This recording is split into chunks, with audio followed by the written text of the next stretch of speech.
Welcome to Care Sandwich, the podcast where we dive into the success journeys of law firm owners across the country. I'm Margarita Everline, your host and the founder of Marketing Boss, a fractional chief marketing officer firm for law firms. On this show, we'll explore the challenges, strategies, and victories that have shaped law firms and how they wrap every interaction with care.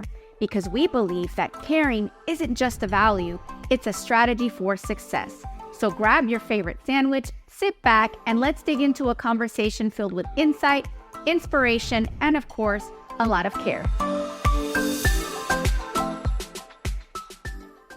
Hello, everyone. Welcome to Care Sandwich. I have Kevin Daisy as my guest for today, and he is a co-founder of Array Digital, and he is also a podcast host. You've got to check out his podcast. It's called the Managing Partners Podcast, and it's everywhere where your podcasts need to be. So Kevin is going to tell you a little bit more about himself, his company, what he does, how he helps attorneys.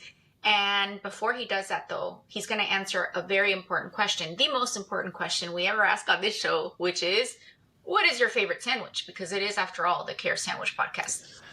Oh, man, you threw me for a curveball. My favorite sandwich. Let's see. We'll go with a Reuben. Really? Interesting. Mustard, no mustard, what condiments? Do the, I guess what is it, like the, what's it come on? Is it like the Russian sauce or whatever? Yeah. Sauce. You can switch it out, I think, with different things, but I don't like too much sauce on my sandwiches. Yeah. I like a lot of sauce. Just like a burger, I don't like 10,000 things on top of it. Like, give me a burger with cheese and ketchup and mustard. I'm good. That's cool. You and my 4-year-old have the same exact taste in burgers. I love it. We're easy. Yeah, awesome. I love it. So, Kevin, you help law firm owners with digital. I want to ask you specifically about your best advice when it comes to legal marketing strategy trends, because I get asked by a lot of attorneys, like, what do I need to do? Just tell me what to do. And you're the guy to ask. I appreciate that. Yeah. So, radio, I guess in a nutshell, we're a search company. So, law firms are trying to be found and show up for their services. And so, we don't help firms with like creative and branding and pretty stuff other than the website. Mm-hmm. And so we really focus on the bottom of the funnel. Are you there when they're looking and when they need you? Or they're in that process, so maybe it's they're researching or they have high intent. We really pretty much try to focus on only offering services that enhance that and grow that piece of it. In your market, there's a certain amount of people looking right now, today, or have a situation that they're in, they need an attorney's help. And so we try to eliminate anything that doesn't focus on that. So we don't do like I'm gonna expand a little bit on that and explain what you just said in a different way, because I work with a lot of attorneys, and I'm gonna point this out. A lot of attorneys don't understand that the creative and the technical, like I know what keywords, I know where to put them, I know how to link things. I'm going to try to keep it. I'm trying not to go into the weeds. They don't understand that those are two separate specialties. And so a lot of attorneys make the mistake of going to an agency that will tell them, we're a branding digital agency. And they're like, okay, great. Can you also do my SEO? And it's like, right? And you and I know the difference because we're in the marketing space. But I wanted to explain that because what you just described, it really is a high skill, and it's a lot of work, and it's a lot of time. Like a lot of the tasks, because I think about it in tasks, and I talk to my clients about it in terms of tasks. A lot of the tasks are very technical, very time consuming, but like you can't just use like a low skill person to like copy paste stuff. Like you really have to be strategic and analytical when you're doing or performing these technical tasks to achieve the sort of success that you've achieved for your law firm clients. So I want you to talk more about that, like without getting too technical because the audience is attorneys, but outline it for us in terms of time and effort. I think we can all speak that language, right? Sure, no, I appreciate that. Yeah, so yeah, we're deeply technical and specialized, and it's taken years to to build up and get there and focus and understand what we're trying to do. So, yeah, as far as like workload and time and effort that goes Mm-hmm. into it, one, you have to have a strategy, which has to be based on data research, competitors, goals of the firm. So a lot of things that need to be happening up front versus like, oh, buy SEO package 1 or 2 or 3. Like that's Right. not how it works. And so, the strategy up front, there's a lot of time spent on understanding what we need to do. Is it going to align with the goals, expectations? I know my lawyers, right? They want the world, but what can we actually do? And Right. what situation are they currently in? That's the other thing. Right. And so you have It, to it, look at all of that. You know, yeah. Yeah, it reminds me a little bit of, I don't know if you've seen that Pawn Stars meme where it's like the guy from Pawn Stars and they're yep, like, oh, can you do it for X? How about I give you $1, right? Like sometimes it's like, and I don't think and I don't mean that to be mean, but like, I think they just don't understand like how much work this is, which is why I kind of wanted to go down this route. sure. And I want to talk specifically about the reputation, the branding and the reputation management. So what you just described as the strategy that will include what's going to be your creative angle, right? And they need to have that before they really start to push the message out. It's like, it's not just I'm pushing a message, call me now. It's how am I going to stand out? That's a very important question to answer, have as a part of your strategy alongside a technical strategy. For branding and reputation management specifically, walk us through the process that you take with clients to get them that assuming they have a good message, the reputation, right? I wanted to emphasize that because it's Assuming they that's have Margarita looking out for them, right? yeah, No, you're 100% right. So if we only fit into a piece of this, but we have to look at the whole thing, or we're not doing our job, and they might fail, and then we ultimately lose a client, or they don't meet their expectations, their goals. So if we don't look at the whole thing, we can't just insert our piece and have success. mm-hmm. So yeah, the firm has to be working on their brand, messaging, their offering, their target audience. Who are they talking to? Are they talking to them properly? Reputation, reviews. Like there's so many things that the law firm needs to be working on, and we need to know where they are with those things in order for our piece to actually be effective. And so I think that is a big point that you're making there is if you ignore all those things, and this goes all the way, I mean, it goes so much deep processes, your staff, your culture, your intake process, your client experience. Do you even have one journeyed out? Right. And so you're thinking, well, crap, how can we ever hire Kevin if, all these things have to be in place? And so to your point, when I talk to a new client, a new law firm, it's an interview, right? It's a therapy session. It's, Yes, a do lot of you them know have. all, do you know these numbers? Do you know these studies? What have you done in the past? What's your relationship been with other agencies? Was it good? Was it bad? Were you not doing what your part was, or was the agency not doing their part? There's a lot of a lot of questions, and it gives us a sense of, hey, is this a good client for us, or can we be successful for them? And then you got to get Yeah. into, do they have the budget for it? That's beautiful, and it's very Yeah. responsible, and it's one of the reasons why we like referring folks to your agency, because a lot of agencies will just take the business and just milk it for however, knowing like I've been in rooms where it's like, this client doesn't even have like a brand yet, and you really think you can get them those results, and oh yeah, this is gonna be great, sign here. It is amazing. And I'm talking to 2 different clients that just referred to us last week. Mm-hmm. 99% bounce rate on the homepage. Terrible photo of the attorney that everyone probably leaves right off the bat. It's just weird. And all these other conversion rate like conversion things that are not in place. Meaning I'm going to drive traffic to you and you pay us for that. And then who cares what happens after that? That's your problem. And so you constantly have to be working on everything to better position yourself and convert more of the traffic that you're getting. And I'm just talking about digital, right? Let's just say you're doing radio, TV, everything. You're driving eyeballs, brand, lift, and they get there, and you're not doing everything every single month to go, okay, how can we adjust? How can we tweak? Why are people not going here or clicking there? Why do they not get the message? Do they not feel comfortable with the Right. lawyer? How do we make sure the lawyer's seen and heard and they can make a connection with them to then go, oh, you know what? I'm ready to reach out and make a decision here. And so you have to look at all those things, and we can't help with doing all those things. So we don't.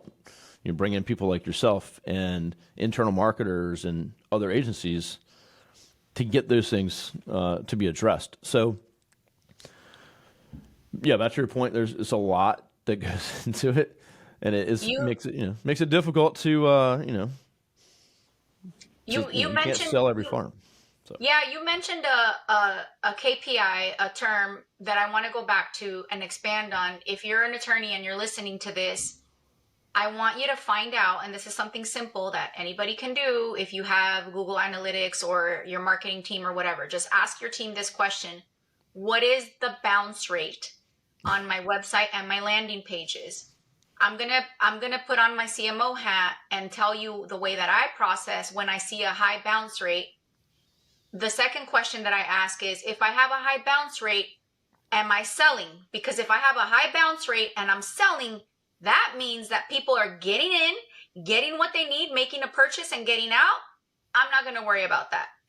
If I see a high bounce rate and I'm not selling, I'm not converting, the traffic isn't going to my social media or somewhere else that I can say, oh, they came to my website and they had a positive experience and at some point converted somewhere else, then at that point, we have more than likely a branding problem. Your pictures are outdated, pixelated, not attractive to your target audience. Your buttons are all over the place. Things are not working. Assuming Kevin's your guy, I'm sure it's not going to be technical issues like links and stuff like that, right? But if it's aesthetics, I'm going to call it aesthetics. Kevin can give you the best SEO strategy, do all the things, put all the words, connect all the dots, and do all the, I'm going to call it SEO witchcraft out there, right? To get them to you. Like, they're not going to buy. And think about it. We're all consumers, right? mm-hmm. When we go to an ad, I always like to use this example because it's easy. When we go to an ad for a pair of black shoes, we click the ad, and then we're driven to a page that has sneakers. None of us are going to want to buy. Or where the shoes don't look dirty. Like, why would you want to buy dirty shoes? It's the same thing with the legal space. Absolutely. So I can go on forever. But Kevin, how did you get started working with attorneys? This always fascinates me. I know my attorney of why I like to suffer with attorneys, but tell me yours. How did you go down this path with attorneys? I get this question a lot. Why in the heck would anyone want to work with attorneys? I mean, come on. Trauma. Well, long story short, I started my first in 2006. I was 23 with no plan, I just had a passion for building websites, and I was more of a design guy, honestly. Got into doing SEO pretty much right away because that was naturally, because you like to win. Well, I mean, you build a website, but then people want leads, so I kind of got in SEO and doing those things, and started as a local company working with local companies, local brands, and so not by design, but through networking and things like that, I had a few lawyers that I started working with pretty early on. Let's just say, pre 2010, 2009, 2008. And again, not by design. I had all kinds of companies, breweries, restaurants, attorney, so HVAC companies, you name it. And as I kind of hit walls with my business, I grew to like 5 or 6 people, kept hitting the wall, wasn't sure what to do. And I hadn't learned business yet, like processes and systems and delegation and hiring and all that stuff. So I just kept hitting these walls. And so in 2017, joined forces with a partner, and we founded Array Digital So now I have a partnership, and we came together to kind of refresh and restart and say, all right, what do we need to do? And I was in some mastermind groups for agency owners. Kevin, Eric, you guys aren't niching. Why aren't you niching? Like, what are you focused on? And it was such a foreign concept to us at the time. And we weren't sure. We were kind of scared to do it. So we looked at all of our clients. And finally, we were like, we have to do this. We have to niche. We have to focus. Message. Who are we talking to? Brand. Like all these things. We're like, we have done a bad job of this for ourselves. And so we looked across all of our clients and make a choice. And so a lot of factors went into it. We made a spreadsheet. We made, market growth. Oh, I love it. All these things. And like, okay, well, who do we like to work with? Who are our best clients? And we chose legal. We also spun off a HVAC company, which we still own. This is crushing it. And so we have 3 agencies actually now, and they're all niche. Cool. They're all niche focused. We have about 50 plus full-time employees. But our radios was only legal, separate teams, separate everything, because I wanted my teams to be immersed and understand how law firms operate. The business side of it, not just SEO or marketing, like what makes them operate, what makes them tick, what makes them profitable, what do we need to tell them that they need to do to look at. So my whole team lives and breathes law firm marketing all day versus having like this, like the Scorpion model, like where we just have landing pages for every single type of niche we do. They're not really niched. The teams aren't specialized. And so we knew we wanted to do that. So that was the decision we made, and we've been doing that since, I guess, 2017. There, I hope you're enjoying the conversation and your sandwich as much as we are. I want to take a moment to share a few words about our sponsor, Marketing Boss. If you're a law firm owner looking to supercharge your growth, our team at Marketing Boss is here to help. We've got over a decade of experience and a proven track record, and we specialize in growing law firms like yours with data-driven marketing leadership.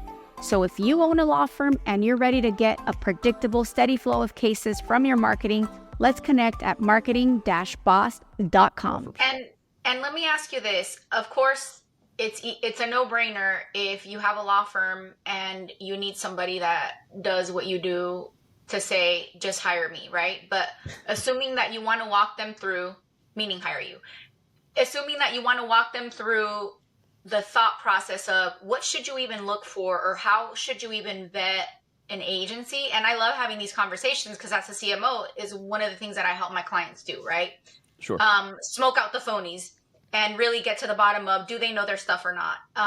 But I'm curious, you as an agency owner, what would you advise people to look for, and what questions can they ask to figure out if somebody really knows their stuff as well as you and your team do?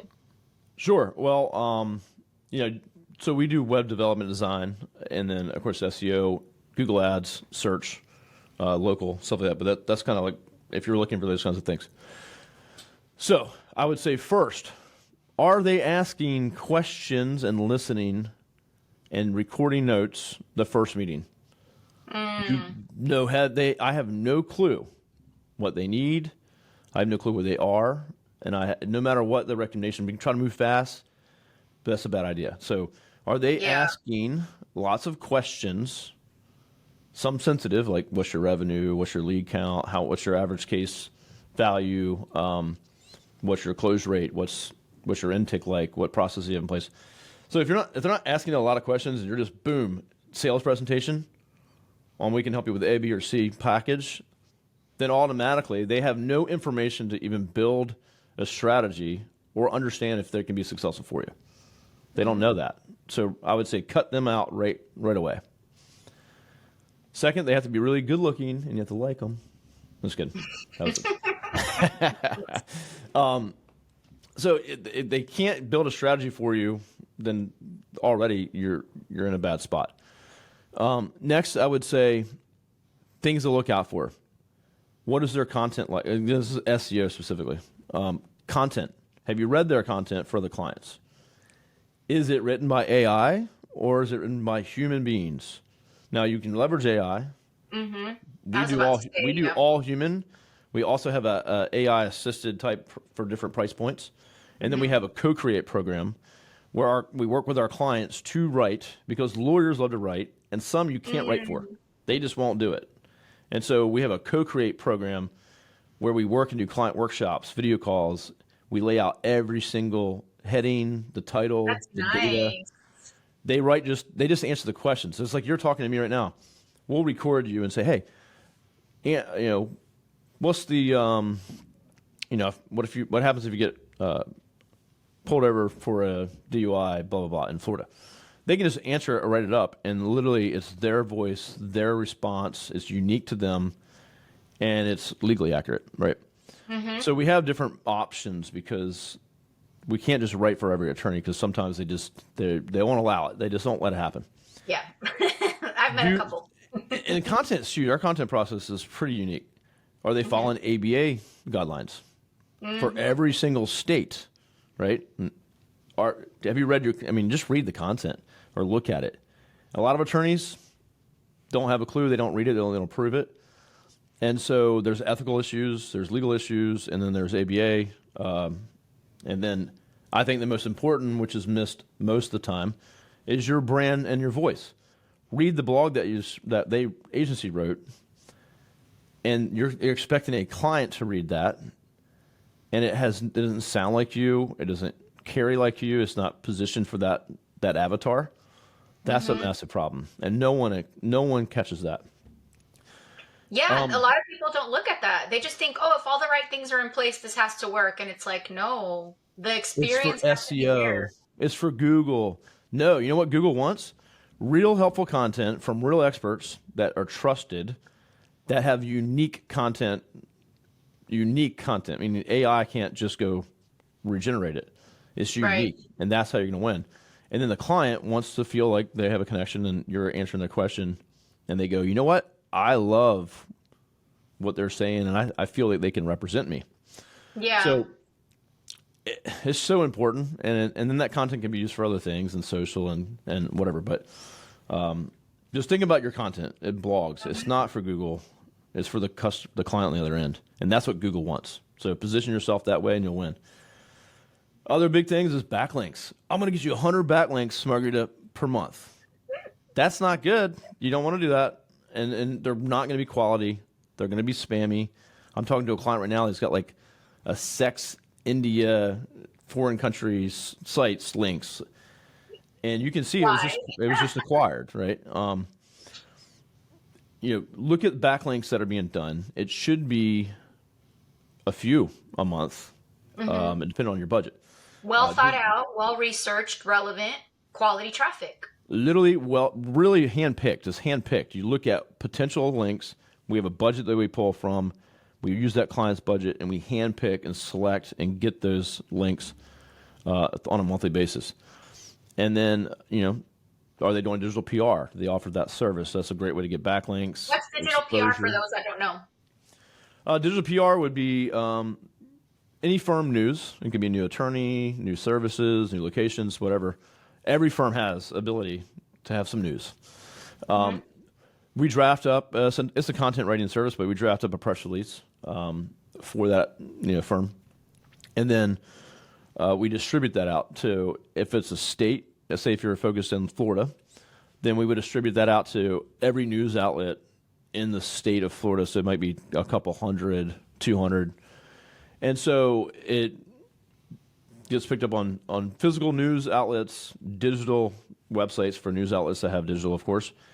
It builds backlinks, and then all kinds of other organizations pick up and backlink that to your state. We can also do national and things like that.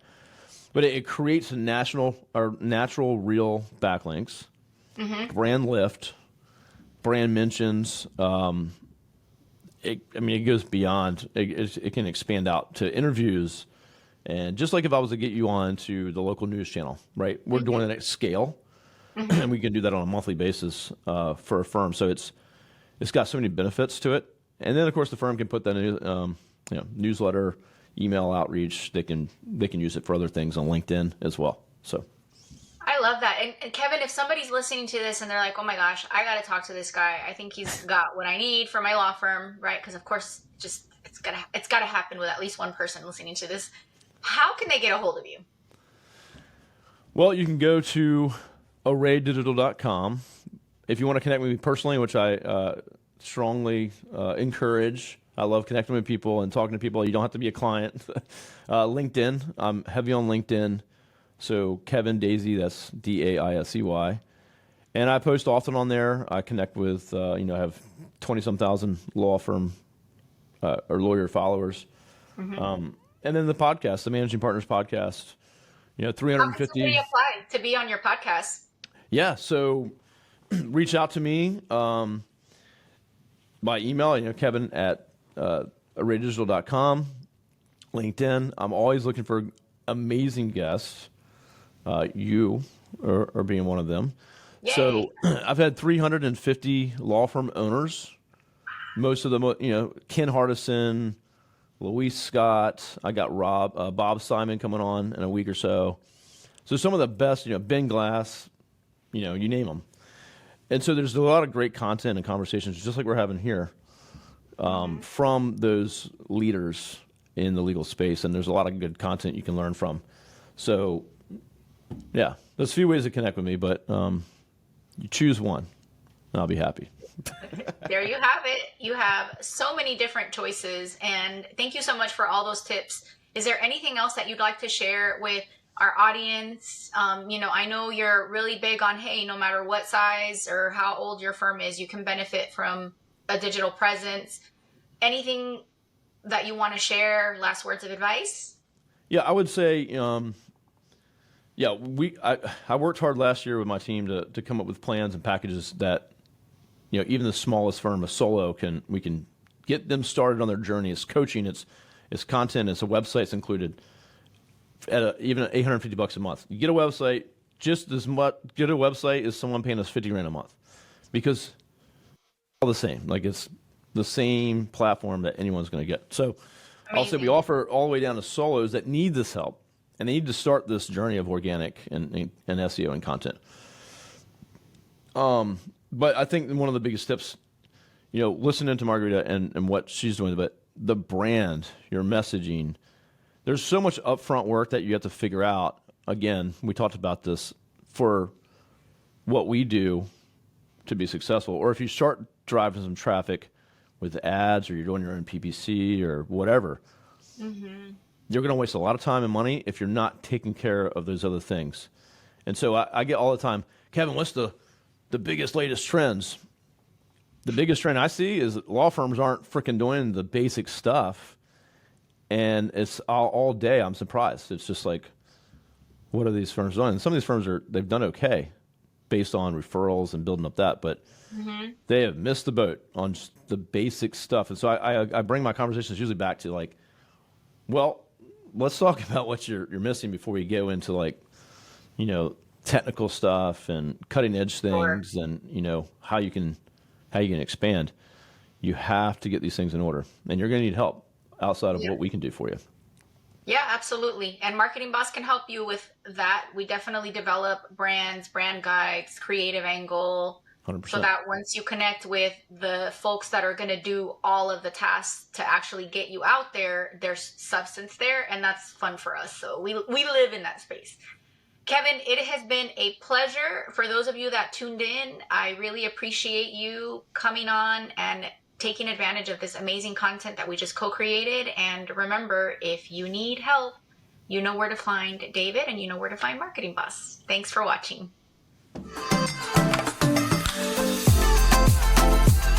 Thank you for joining us on this episode of Care Sandwich. Remember, the way we care for our clients, our teams, and ourselves can make all the difference in our success. Until next time, keep caring, keep growing, and I'll see you on the next episode of Care Sandwich.